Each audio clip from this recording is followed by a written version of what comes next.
What if the entire universe were alive? What if every star, every atom, every breath you take were part of a single intelligent being? In the Timaeus, Plato attempts something no Greek philosopher had dared before. He tells the story of creation itself, not as myth, but as reasoned cosmology. This is the dialogue that shaped Western science, theology, and philosophy for over 2,000 years. The conversation takes place the day after a discussion about the ideal state. Socrates, Timaeus, Critias, and Hermocrates meet again. But today, Socrates steps back. The stage belongs to Timaeus, an astronomer from southern Italy, who will describe how the cosmos came to be. Before beginning, Timaeus makes a remarkable admission. Since the physical world is always changing, any account of it can only be a likely story, an eikos logos. We can never have perfect knowledge of what is always becoming and never simply is. This distinction between eternal being and temporal becoming runs through the entire dialogue like a spine. At the heart of creation stands the Demiurge, the divine craftsman. He is not the omnipotent creator of later monotheism. He does not create from nothing. Instead, he looks upon the eternal forms, the perfect blueprints of reality, and shapes the raw material of chaos into an ordered cosmos. He is an artisan working with what he finds, not a deity conjuring from void. Why did the Demiurge create at all? Because he was good. And being good, he wanted everything to be as good as possible. He found the primal matter in a state of chaotic, disordered motion and brought it into harmony. The cosmos exists because goodness overflows. It cannot help but create order from disorder. The Demiurge didn't improvise. He crafted the universe as an image of an eternal model, the living being, which contains within itself all possible forms of life. The cosmos is a copy of this perfect original, and because the model is one complete being, the cosmos too must be singular. There is only one universe, and it is alive. Before making the body of the cosmos, the Demiurge first created its soul. The world's soul is woven from three ingredients: sameness, difference, and being, blended together in precise mathematical ratios. This soul pervades the entire universe. It is the source of all motion, all intelligence, all harmony in nature. The cosmos doesn't merely have a soul. The cosmos is a soul wrapped in a body of matter. The world's soul is structured according to musical intervals and mathematical proportions. The Demiurge divided it using ratios of 2 and 3, the same ratios that produce the octave, the fifth, and the fourth in music. The harmony you hear in a perfectly tuned chord is, for Plato, a faint echo of the cosmic harmony built into the fabric of reality itself. Here Plato delivers one of the most famous lines in all philosophy. The Demiurge wanted the cosmos to be as perfect as possible. But a copy can never fully be its model. The model exists in eternity, timeless, changeless all at once. So the Demiurge created time as a moving image of eternity. Time is not merely the ticking of a clock. It is eternity made visible through the regular motions of the heavens. To mark out time, the Demiurge created the sun, moon, and planets.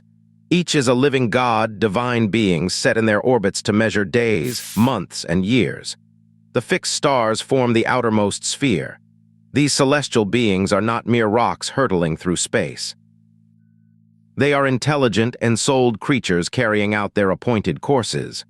The universe is spherical, the most perfect shape, equidistant from its center to every point on its surface. It needs no eyes, for there is nothing outside it to see. It needs no ears, for there is nothing beyond it to hear. It rotates on its own axis, the most self-sufficient and self-contained of all beings. Now Plato turns to the physical elements. Fire makes things visible. Earth makes them tangible. Water and air serve as the proportional means between them. But here is the revolutionary insight. Each element has a geometric structure. Earth is made of cubes. Fire is made of tetrahedra. Air is made of octahedra. Water is made of icosahedra.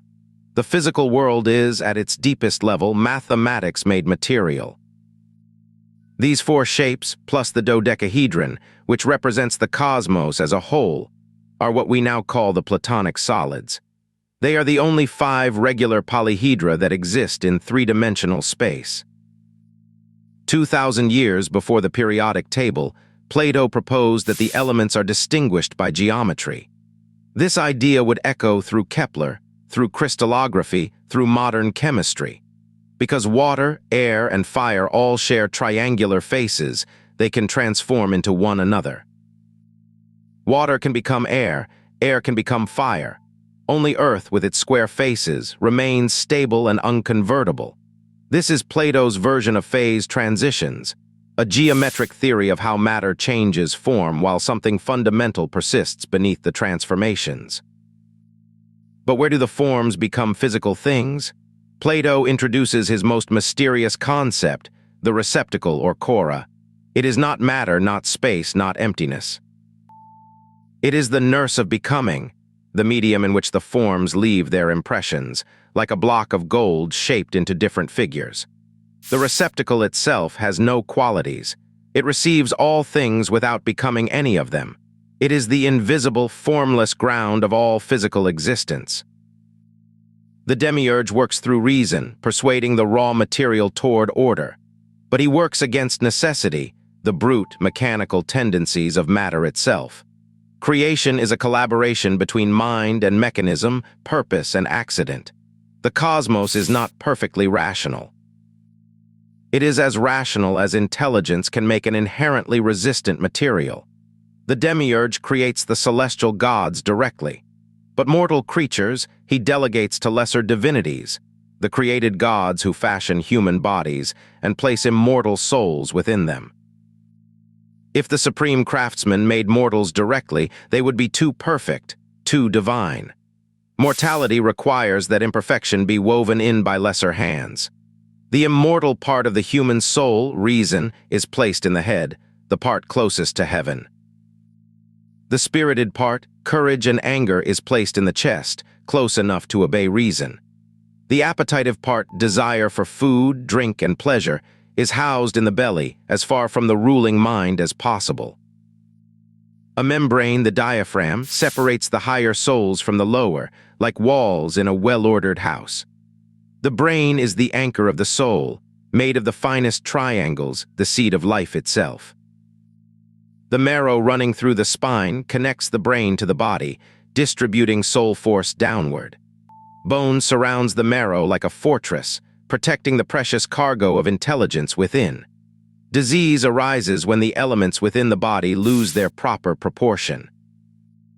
Just as cosmic disorder is the absence of the Demiurge's harmony, bodily disease is the breakdown of internal mathematical balance. Health is harmony. Illness is discord. The body mirrors the cosmos. Sight exists so that we might observe the heavens and learn the mathematical order of the cosmos. Hearing exists so that we might appreciate musical harmony, the earthly reflection of the world soul's mathematical structure. The senses are not mere survival tools. They are instruments of philosophical education. The Timaeus ends with a sweeping affirmation.